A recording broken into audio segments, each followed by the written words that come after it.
The Israeli-Palestinian conflict dominates American news coverage of international issues. Given that news coverage is Americans' main source of information on the conflict, it becomes important to examine the stories the news media are telling us and to ask the question, does the news coverage reflect the reality on the ground? Gun battles rage tonight in some of the heaviest a battle for survival for Palestinian leader Yasser Arafat. One of the things you have to keep in mind when you're looking at how media report on something like the Israeli-Palestinian conflict is not only understanding what's there in the story, but more importantly, what's not there, what's being left out. In that sense, absence is as vital as presence in terms of how people make sense of the story. Context is everything. The context that's often missing from the current reporting is that the Palestinian uprising is a revolt against a 34-year-long occupation. And if there's no occupation in the story, then the story doesn't really make sense, and the occupation is frequently missing. A typical TV news report, for example, on ABC News, will show dramatic pictures of these confrontations where Palestinians are confronting Israeli troops and the Israeli troops are responding. But Friday saw more clashes in Hebron between stone-throwing Palestinian youths and Israeli soldiers armed with For most tear gas. Americans who don't understand the history of the conflict, this is an example of riots that are going on where the authorities are taking measures to crack down. What's not mentioned is the fact that these confrontations are taking place on occupied territory, that the Israeli troops who are there are defending an occupation that doesn't have any international legitimacy, that's illegal. The American media, they are concentrating only on the deeds, on the violence, and not on the reasons, and not on the basic facts of occupation.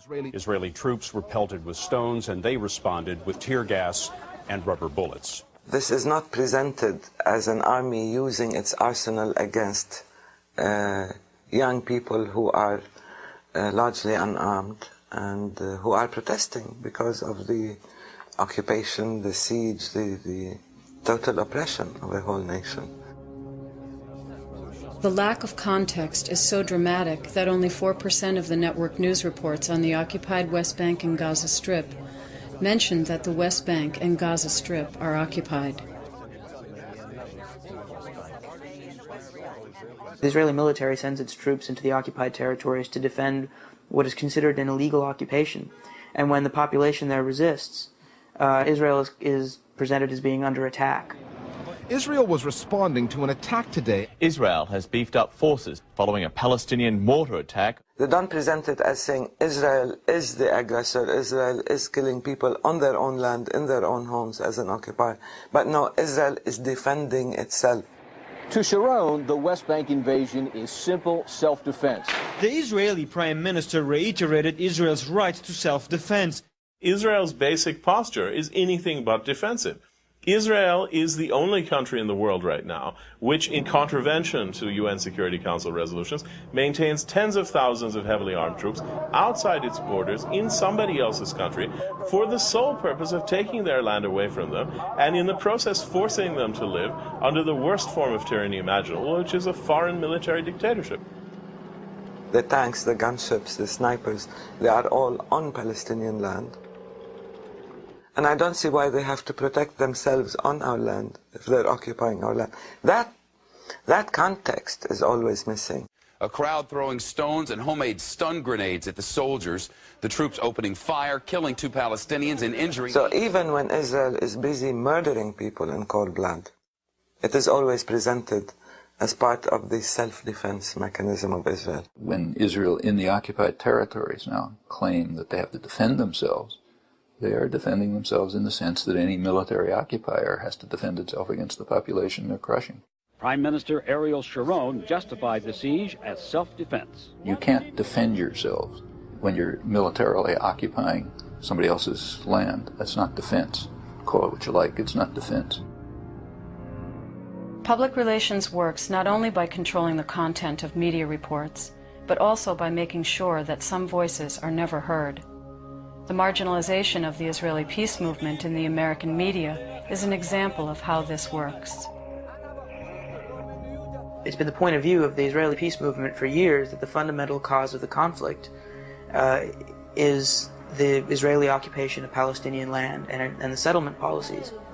But that view is considered in the United States something that's extremely marginal, and that you rarely see that view put forward in the American media. We, in the Women's Peace Camp in Israel, organized a mass vigil of women in black and a mass march through the streets of Jerusalem. 2,000 women strong, both Israelis and Palestinians. Can you picture that dramatic moment? 2,000 women dressed in black marching down the streets of Jerusalem to the walls of the Old City, where we hung banners from the walls of the Old City saying peace in 3 languages, Hebrew, Arabic, and English. And guess what? It didn't get into the media. That's not the kind of image that the media wants to create, because then all these images of Jews and Arabs working together, of Palestinians wanting peace, would create a kind of dissonance. It would contradict the message that the media has been giving us for years and years. Then how do you explain it? You can't explain it. The Israeli public relations machine knows that if the views and voices of Jews who disagree with its policies were to become public, it would be impossible to maintain the lie that any criticism of Israel is by definition anti-Semitic. In fact, the accusation of anti-Semitism has been Israel's most effective strategy in silencing dissent, and American journalists in particular have been targets of this tactic.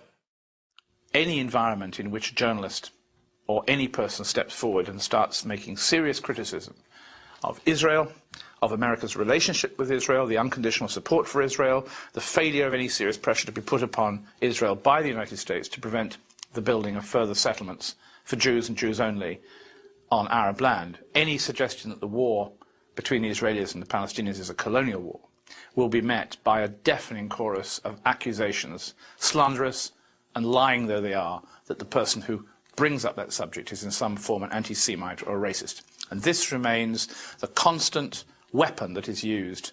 The fact that anti-Semitism is alive and well in the world today makes it all the more important to differentiate between real anti-Semitism that needs to be condemned and opposed in its own right, and its misuse as a PR strategy. Trying to scare people into silence by conflating any criticism of Israeli policies with anti-Semitism, in fact, detracts from the very real threat that anti-Semitism does pose. Because there are anti-Semites in the world, there are racists. And if this continued campaign of abuse against decent people, trying to shut them up by falsely accusing them of anti-Semitism continues, the word anti-Semitism will begin to become respectable. And that is a great danger. And then the really bad guys, and they're around, there are people who want to burn synagogues, just like there are people who want to burn mosques. They'll start coming into their own.